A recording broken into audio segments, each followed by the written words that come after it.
Bitcoin is the first and the largest cryptocurrency. The annual electricity consumption right now is estimated at around 115 terawatts. Now, again, that's hard to understand in terms of what is that like? Right now, that's like medium-sized countries like Sweden. Bitcoin's electricity consumption will continue to rise over time because of the weird way that it works. It's designed to use more and more electricity over time. So 5 years ago, it wasn't using as much electricity as Sweden. 5 years from now, if something doesn't change, it could be rivaling that of larger countries like Japan.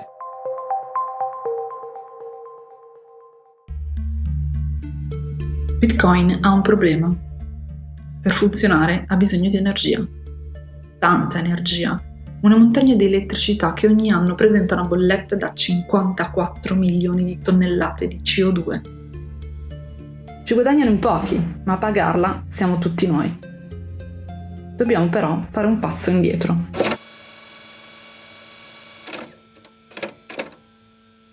Immaginiamo la banca tradizionale che permette l'interscambio del nostro denaro attraverso un bonifico. Questo bonifico che noi immettiamo con un click, il bonifico bancario con il nostro smartphone, è garantito attraverso comunque sistemi informatici sottostanti alle banche. Lo stesso accade nelle criptovalute. For any currency that doesn't have a centralized authority, it needs to have security and an accurate record of the transactions. In order to do that, they use something called proof of work. It essentially has these high-speed machines guessing random numbers, almost like a very, very large lottery, in order to verify a block in the blockchain. Chi è che lavora affinché ci sia l'interscambio di criptovalute? I minatori, cioè le mining farm, che immettono in questo sistema la potenza di calcolo necessaria per permettere l'interscambio. Immettendo al servizio questa potenza di calcolo è nella blockchain, il sistema blockchain ci ricompensa per tutte quelle che è l'interscambio di criptovalute. Tanto potere di calcolo, tanti computer accesi, tanta elettricità. Semplice. Ma c'è il trucco.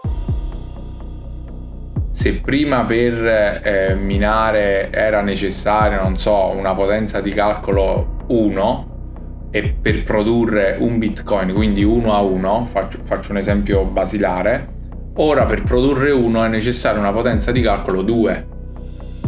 Quindi la difficoltà nella catena di blocchi e quindi nella blockchain, nella realizzazione degli algoritmi è aumentata e quindi le macchine che prima erano idonee allo scopo ora non lo sono più. Quindi intanto prima questione macchina che non è, dopo qualche neanche anno, mese, la macchina già produce molto meno. La macchina si deteriora, ma non produce meno perché si deteriora, produce meno perché aumenta la difficoltà. Inoltre si deteriora perché comunque sono macchine che lavorano H24. They're running really hard. We think that machines sort of don't wear out, or digital mining machines don't wear out because they're not actual mining equipment that's digging into the soil, the earth, or rock. But actually they do. I mean, they're running 24 hours a day at very high speeds. One of the biggest tasks of miners is to keep those machines from overheating. They create a lot of heat. And so when those machines are done, you can't browse the internet on them or play video games or something like that. They're e-wastes. And as the machines get faster, the miners have to buy those new machines to keep up with the other miners. They're competing against each other. And then the system itself, this is the important part, the code itself, the software itself adjusts as the machines get faster to make more digital work required. So the system, as you get faster and you buy these more expensive machines, actually adjusts over time to make sure there's no end to it. It's this ever speeding up cycle of electricity consumption. And what it means is that there's more and more of these machines plugged into the system using more and more electricity. Devi considerare 1 kilowatt a macchina H24, quindi è come se fosse un phone e mezzo acceso H24.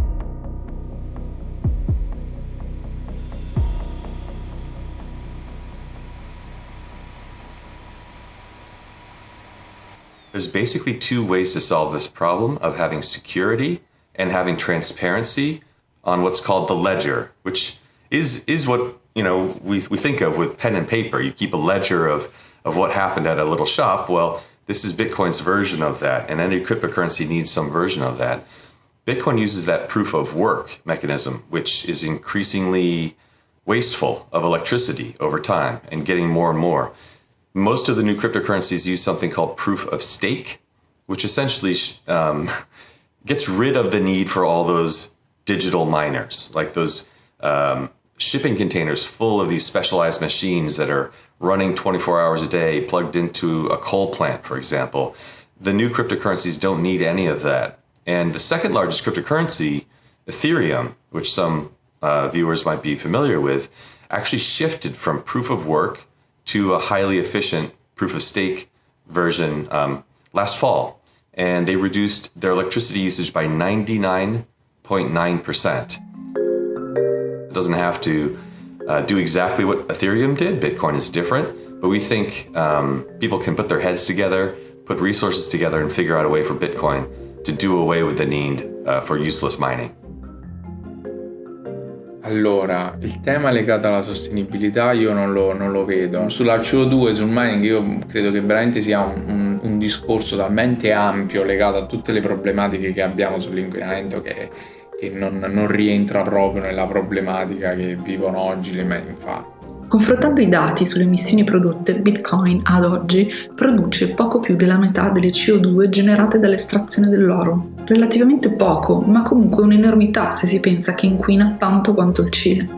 In terms of it's only 0.5% of the world's electricity consumption. That's not an argument for why you wouldn't take action. We hear it a lot. What about the banks? What about the fossil fuel companies? What about other data centers? Well, my answer is twofold. This is not a time to point the finger somewhere else. With that sort of attitude, humanity will not solve the climate crisis. More and more big banks and financial institutions moving into the crypto space, moving into Bitcoin, increasing their Bitcoin business. They're pretending like there's not a problem. They're pretending like as they bring more Bitcoin onto their balance sheets, that they don't have this big climate risk embedded in it. And the important thing about Bitcoin, why it got our attention, is when it moved to the US, largely from China, after China banned the mining practice, it restarted fossil fuel power plants, oil, gas, and coal electricity plants, restarting. Ones that we thought were retired or shut down permanently were roaring back to life for Bitcoin. Con l'aumentare della competizione e della domanda di energia, i minatori sono in continua ricerca di elettricità a buon mercato. Centrali a carbone dismesse, ma anche centrali a combustibili fossili sulla via del tramonto, offrono opportunità davvero allettanti, spesso purtroppo a discapito delle comunità locali. And what we saw them do is to look for places where they could take advantage of either cheap electricity or deals with the local utility district so that they're getting a very cheap rate. And when, let's say, a heat wave hits a state and electricity usage goes up because Americans will use it to cool their homes, they will pause mining and often talk about how great it is that they can stop mining, but they often get paid in return. So they're selling the electricity back to regular people. Non solo logiche predatorie, ma veri disastri ambientali. Dalle emissioni record fino al caso del lago Seneca nello stato di New York, le cui acque, usate per il raffreddamento delle turbine, si sono riscaldate a tal punto da essere paragonate dai residenti ad una vasca da bagno.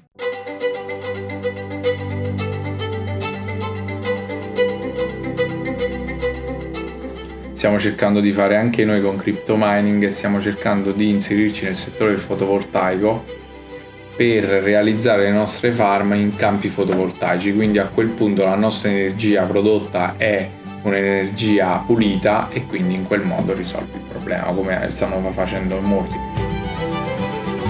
Even if you find a Bitcoin miner who claims that they're using green energy that someone else would have used. So it's not really a climate benefit just to go tap into solar panels somewhere.